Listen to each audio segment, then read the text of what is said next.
Good day, my friends, and welcome back once again to Brotherhood of the Bat Collectibles. My name is Chris, and I'm the Batman statue collector. And today's video is a little bit, I don't know, bittersweet, because this was a piece that I had in the Bat Cave, although it was very brief. This is the Batman versus Joker diorama, The Eternal Enemies, and sculpted by Daniel Bell, Martin Canale. I was really looking forward to taking a look at this piece, and after having it in hand, I was actually pretty blown away by it. It was really well done.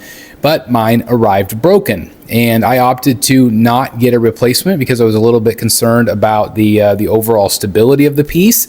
But luckily, we have a fellow collector, Daniel, here that is going to be reviewing his, and he was kind enough to do this for the channel. He had some things that he wanted to say, and also I'm going to be talking about my thoughts and opinions on the piece as well. The real question is does Daniel love it? Does he feel like it's going to stand the test of time? That is really the question that a lot of people are concerned about with this piece. But people that it did arrive well and no broken pieces, people seem to really love it. So let's just go ahead and get right to the review. All right, guys, let's dive right in. And again, I want to thank Daniel for taking the time to do this for us. This is the exact version I had. It's the exclusive version that had the plaque, the nameplate, which is really cool. Man, there's so much going on. And again, I only had, 1/3 maybe of the statue put together. I wasn't able to do it, but man, I was really excited about it once I got it in hand. I wasn't as much because I do have the Prime 1 piece. I had questioned whether to get it or not, but I definitely, if it had been intact and I didn't have any problems, then I probably would have kept mine because I did like what I saw. I mean, there's so much going on. You could see that there's flames, there's cards flying everywhere, there's little mouse chompers. Like, there's just so much going on with this piece, and it was a lot of fun. And again, you have the sculpt of Batman by Daniel Bell, a lot of blood elements that you could see, which was nice. And also on Joker too, he was bloody in various areas. I think that they actually had a little bit more blood on this one than some of the other ones recently. Like the Batgirl one was really subtle. This one had a lot of really great color. This video, in this video, it's a little oversaturated.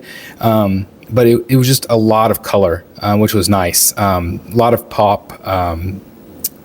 I just, looking at this footage, I'm just reminded, like, oh, did I make a mistake? Because it is really good. Again, I am worried about the support. Daniel said it did take him about 30 minutes after watching the video to put it together. It's a very complex piece. I think he feels like it's very, he feels confident in it staying together. Again, there was just a lot of weight. Now, Batman's cape, I don't even know if I said that initially when I did the live unboxing, but Batman's cape, actually, I didn't even have it out of the box, actually, now that I think about it, but it's lightweight. Like, it's kind of like a PVC material. So there is some weight. Batman on top of Joker, on top of the key. So there definitely is some weight. But aside from all of that, if you get a good one and, you don't have those same worries, and again, some of you are going to worry and some of you are not. So it's just hard for me to say because, again, it's going to be subjective. But the actual sculpt, if we just talk about the sculpt and not necessarily the engineering, it's really good. Martin Canale sculpted the Joker. Really great head sculpt on it. Again, a lot of like little Easter eggs throughout. You can swap the gun out, which was nice. So if you don't like the gun, which I'm not a big fan of that because the colors, I'm assuming that was probably something that Warner Brothers asked them to do because they don't really, or at least in the past, they haven't allowed guns. Now I hear that they do.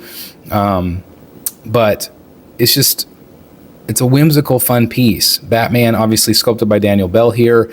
There is some issues with some people where the head doesn't quite fit all the way in to the body. Now, I feel like on Daniel's, it looks pretty decent. I see a little gap there, but it's not bad. Whenever I put mine on, just to kind of test it out, I did have a gap also. And I think it's just probably because it is a lighter material, so it doesn't have that same weight to kind of push down into the key like a normal thing would. But I also like the fact that it isn't pure polystone because imagine the weight on top of that.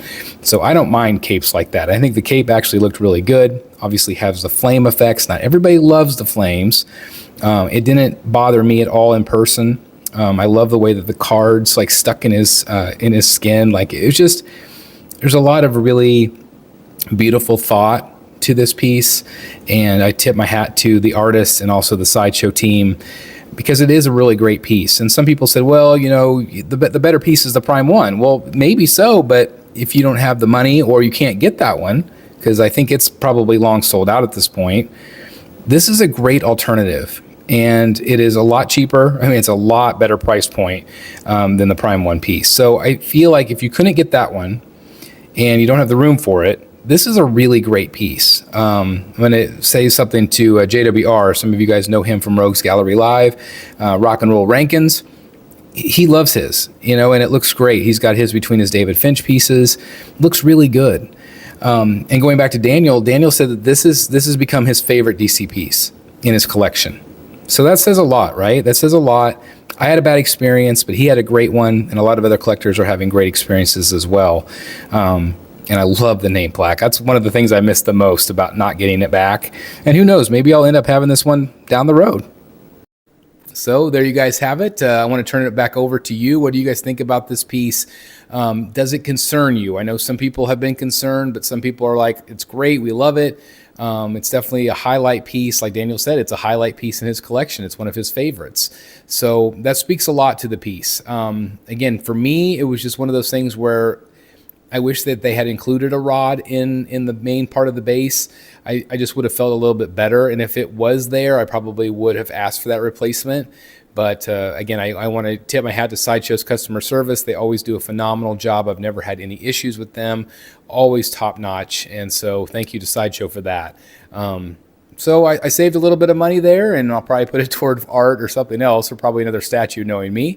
Actually, I've already bought one since I recorded this. So typical BSC. But anyway, I definitely want to hear your thoughts, and I want to thank you guys so much for taking the time to watch, and I want to thank Daniel for taking the time to film this footage for us. That was really cool of him. And if you're ever somebody that wants to do a guest review like this, you can either share your thoughts, or you can have me share my thoughts, whatever.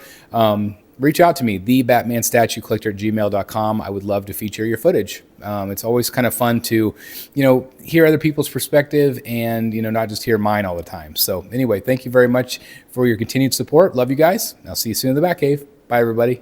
Hey guys, I have partnered up with Red Wolf Collectibles, maker of incredible comic book display options, including this outstanding, heavy-duty, and well-made slab stand featuring an anti-slip pad and all the accessories needed to display your most prized slab comic books, just like this one here in my collection. And now they even have interchangeable 3D design plates that feature really strong magnets that let you easily swap out logos to match your comic books, slabs, or whatever superhero you want to feature in your display in an absolutely incredible way. And these are just some of the plates available for purchase from DC, Marvel, and much, much more. I mean, look at all of the options here. You can even have your own custom logo made. And they also offer magnetized comic book frames. You simply remove the front, place your comic book inside, and place the magnetized cover back on. It's that simple, yet looks absolutely amazing, and even features a built-in hook so you can display it on the wall. I mean, look how awesome this looks. Now, if you don't have a slab, you can also purchase their protective comic book cases, which feature high-quality metal corners and screws. And you can also pair this up with the display stands to give it that amazing slab look. Now, all of these are absolutely incredible, and make sure you use code STATUE at checkout for a discount at redwolfcollectibles.com. I'm so happy to be partnering with them because their products are absolutely amazing. Hey guys, thank you so very much for watching today, and if you're new here, please hit the subscribe button right here on the screen and check out these two awesome videos. I think you're going to love them. And also please join us on social media, Facebook, Twitter, Instagram, and TikTok. I would love to have you join in all the fun. Thank you guys so very much for watching. See you in the Batcave.